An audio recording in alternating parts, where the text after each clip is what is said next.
개인방송 FM 90.7MHz 굿모닝 인천 이도영입니다. 3부 시작하겠습니다. 인천의 현재를 살펴보고 미래를 조망해보는 전지역 인천시합 시간인데요.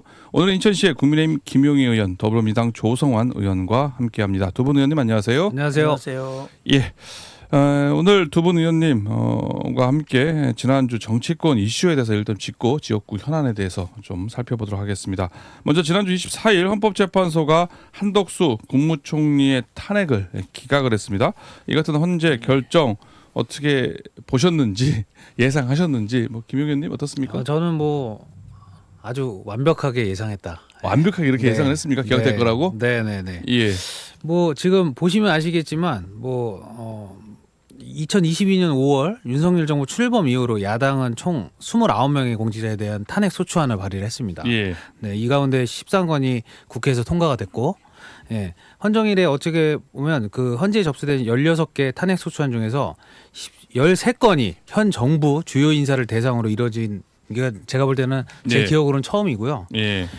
민주당이 그 윤석열 정부의 주요 공직자를 대상으로 추진한 탄핵 소추안 8건이 모두 지금 기각이 된 상태입니다. 네.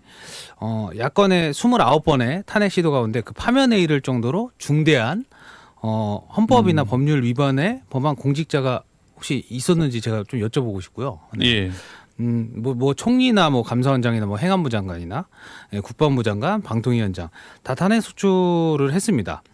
어떻게 보면 그 야권의 그 무차별적인 탄핵 폭주에 대한 책임은 지금 아무도 안 지고 있고, 예. 지금 어쨌거나 지금 한덕수 예.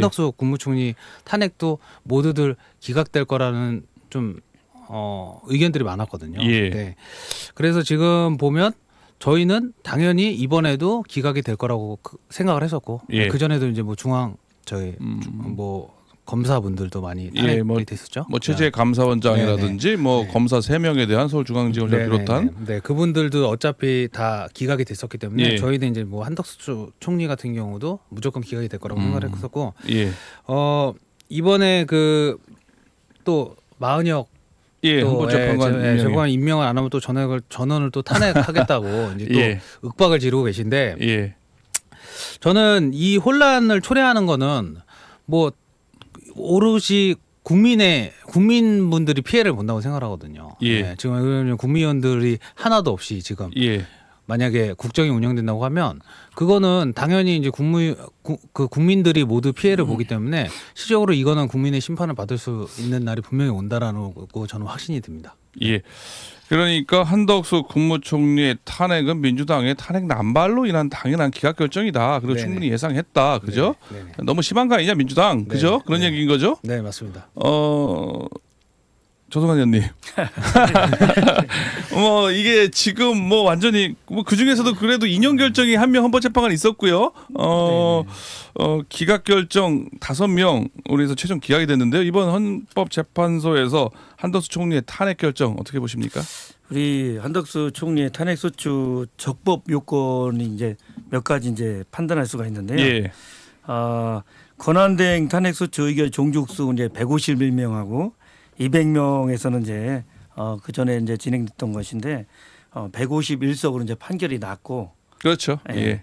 예, 특별검사 임명 법률안에 대한 제2요구권 행사인데, 그 특검법 거부권에 대해서는 헌법 제49조에 따라서 국회 과반수의 출석과 출석 의원 과반수의 찬성으로 의결한다는 다수결의 원칙에 따른 것이 명확한데도 불구하고 헌법 법률 위반이 아니고 탄핵 소추 사유도 되지 않는다. 이런 재판관들의 답변에 대해서는 예. 좀 잘 이해가 되지는 않습니다. 예. 특검 후보자 추천 의뢰도 보면은 특검법상 의무조항으로 대통령의 권한을 대행하는 자는 이행할 책임이 있는 것이지 예. 회피에 대한 책임이 부여된 것이 아니게 헌법 제71조로 위반한 것으로 볼 수 있으며, 대란행위의 묵인이나 방조를 한 점의 이해관계 충돌 가능성이 있어서 공직자 이해 충돌 방지 의무 또한 위반한 사항으로 보입니다. 또 한 가지 또 헌법재판관 임명 부작위도 보면 예. 국회 몫의 재판관 3명이 있잖아요. 정계선, 마은혁, 조한창 후보자를 추천했고, 청문 계획 도중에 이제 비상계엄과 내란 행위로 이제 절차가 사실상 중단됐던 것뿐인데, 예. 2024년 8월부터 수차례 교섭과 협의를 통해서 3명에 대한 추천 합의서가 사전에 있었고 이런 전체적인 것을 보면은 헌법재판관 임명을 거부하는 것은 헌법재판소법 6조를 위반한 것인데 결혼된 날부터 30일 이내에 후임자를 임명해야 되도록 명시하고 있어서 예. 법을 위반했다고 볼 수 있는데 예. 전체적인 결정은 기각으로 판결이 났다고 할 수 있습니다. 아니 그러니까는 민주당 입장에서 이해할 수 없다. 지금 보니까는 지금 한덕수 총리 탄핵돼야 되는 게 맞는데 아까 말한 이런저런 아까 그 헌법재판관 2명은 탄핵 정족수죠. 정족수가 미달해서 이제 대통령 정족수에 해당하는 재적 3분의 200명 이상이 돼야 되는 게 안 넘었기 때문에 절차상 안 되기 때문에 아예 그냥 심사도 안 하고 각하로 시켜버렸잖아요. 네. 이런 게 잘못됐다 이런 얘기인 거잖아요. 그러니까 민주당의 탄핵 남용 아니다 남발 아니다 이 얘기네요. 그렇죠. 남발이 아니고 뭐 당연한 결과라고 우리 김용희 의원님께서 말씀하셨는데 예. 저희 오히려 탄핵이 당연한 거다. 이해가 안 가는 부분들이 많이 있다. 제가 좀 하나하나 이렇게 열거했듯이 그런 부분들에 대해서 문제점이 있다. 오히려 탄핵 절차는 상관없었습니다만은 헌법재판소의 결정을 이해할 수가 없다. 헌법재판관의 결정을 납득되지 않는다. 뭐 그런 입장이신 거잖아요. 그렇습니다.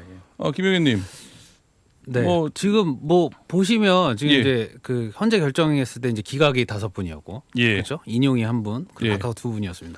근데 이거는 제가 볼 때는 상식 수준의 판결이었고 인용이 하나였어요. 근데 인용 같은 경우도 너무나 예상하셨던 분이 인용을 하셔서 저는 예. 놀랍지도 않다 이렇게 말씀드리고 싶고, 예. 특히 이제 정계선 재판관의 그 지금 부근 같은 경우는 윤석열 대통령 탄핵 시국 선언에도 참여했던 분이 했습니다. 그러면 좀 그런 부분에 있어서 우리가 당연히 그쪽으로 바라볼 수밖에 없는 거고, 뭐게 정말로 저희 중립적인 분이 만약에 판결을 했다 그러면 어느 정도 그거는 이해가 될 수 있는 부분이 있는데 너무 예상했던 분이 아니 뭐 정계선 재판관은 중립적이지 않고 나머지 재판관은 중립적이었다 그런 얘기인 건가요? 아주 제가 볼 때는 약간 그런 색깔이 좀 보이지 않았나 이렇게 좀 판단이 됩니다. 그렇게 말씀하시면은 우리 정영직 조한창 우리 재판관 분들께서는 각하를 하셨어요. 그런데 그렇죠. 그분들은 누가 봐도 보수적인 분들이기 때문에 여기는 윤석열 대통령이 임명을 했고요. 또 국민의힘 측에서 추천한 헌법재판관인데요.